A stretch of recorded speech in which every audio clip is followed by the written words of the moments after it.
Goals are nice.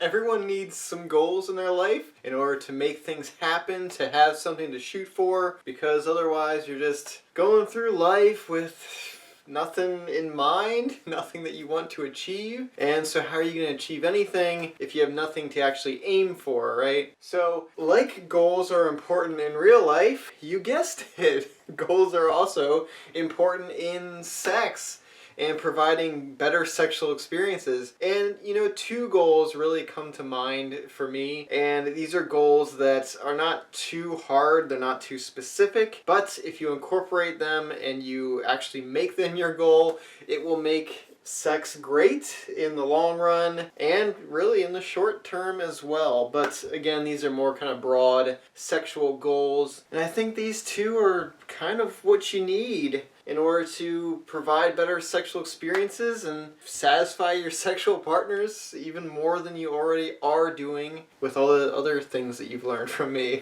right? Alright, so first goal in sex is to, every time you have sex, build that connection with you and your partner. Really, you should be cultivating a sexual experience that encourages you guys to connect to each other, to feel more comfortable with each other. That way, down the road when you have sex with that same partner, you're more comfortable and you're more able to be more expressive, and your partner is more able to be expressive as well, and they're more able to really kind of be able to lose themselves in the sexual experience, be psychologically stimulated, which means being present in the moment, because their mind is not out there thinking about other things that don't matter. They're thinking about the sex and they're present in that moment, and that's going to be so much better.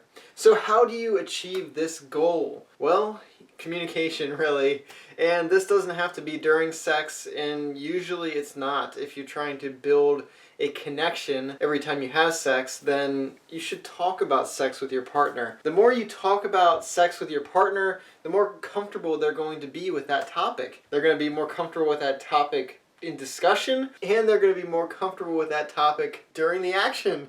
So that is really your main thing, is to communicate about sex. Ask your partner what they want and what they like in sex, and then you'll know what to do as well. Not only are you building that connection with your partner, they're going to feel more comfortable in the sexual experience. You're going to feel more comfortable in the sexual experience, which helps you out as well. But you're going to figure out what they want, and then you can go do that, and then it's going to be awesome. So the other thing is, don't forget to add an emotional component to sex. This doesn't mean that you have to be all loving and caring and they're your soulmate and all this kind of stuff. You can incorporate some emotionally powerful things like eye contact, like certain caressing, certain touches. In foreplay, you can do more caring touches and more thoughtful things like that. Like really just kind of be loving as best as you can, and that will kind of create that emotional component to it. Eye contact is extremely powerful in the realm of sex, and a lot of people are afraid of it because they're insecure, honestly. But if you can communicate with your partner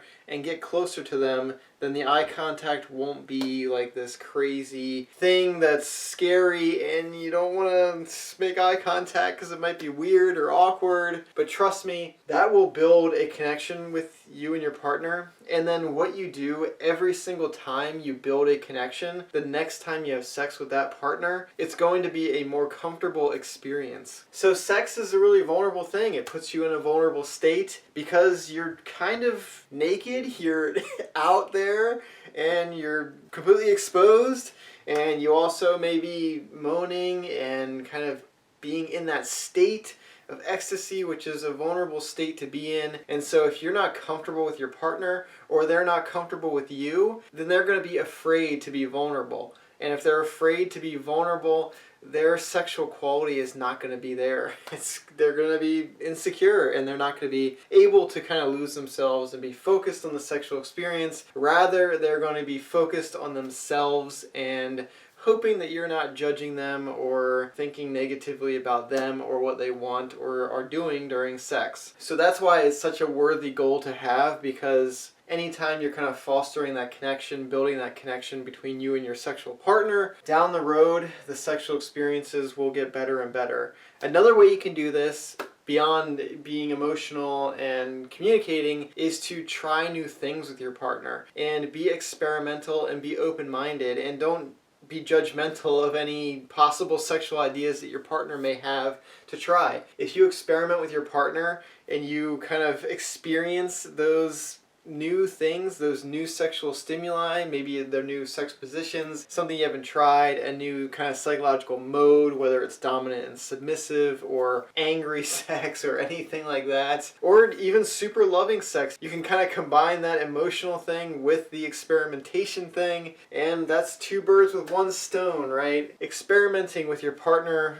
kind of helps you shed that insecurity and be vulnerable, because you're trying new things, and trying anything new requires some sort of courage because you're stepping outside your comfort zone usually, and just by doing that you're training yourself to be outside of your comfort zone, and your partner is training that as well, to be outside their comfort zone with you during sex. And so that's going to build connection between you and your partner. And that is such a worthy goal to have in sex for the many reasons I have already said in this video. Moving on to the second goal that you should have, and that should be to at least give as much pleasure as you receive, and most of the time give more than you receive, because no one wants a selfish sexual partner, because then they're not getting anything out of it and they're not going to want sex. But also it will kind of force you to be a better sexual partner because you're trying to give them at least as much pleasure as you're getting. And this is more important for men in giving it to their female counterparts, because men, you know, it's easy to reach orgasm. Doesn't take much, really. You can, I mean, for some men it's almost too easy, right? But for women it's a lot harder because it's a lot more mental, it's a lot more psychological. They really need that time to build up to the sex, to build that anticipation, that excitement. They really need to get going, they need that horniness, that arousal. Otherwise it's not going anywhere, as you may have known if you've had those sexual experiences before. So especially for men, make sure your female partner is having at least as many orgasms as you are. And if you get that psychological stimulation thing down and you can turn your partner on, then this will actually be much easier than you think, and you'll be able to basically give multiple orgasms every sexual experience, at least one orgasm every sexual experience, and then you're good, and then you don't have to worry about this goal anymore. But anyway, these two goals are pretty broad goals, but sex is all about connection and being in that moment together in a vulnerable experience. It's about losing yourself and being able to be fully present in that experience. And if you have no connection and you have no bond to your partner, then you will never be able to fully let go and be completely immersed in the experience. And then you'll never have the most amazing sex ever. So yeah, do that. Anyway, I hope you learned something. I hope you will take these goals to heart and really enhance the sexual quality that you can provide to your partner, and, you know, go from there. Don't forget to psychologically stimulate over physical stimulation. So, hope you liked it. Hope you will come back for more amazing sex advice from me. Go ahead and subscribe if you want more. I do daily content. So anyway, until next time, thank you so much for watching, and I hope to see you in the next video. Bye guys.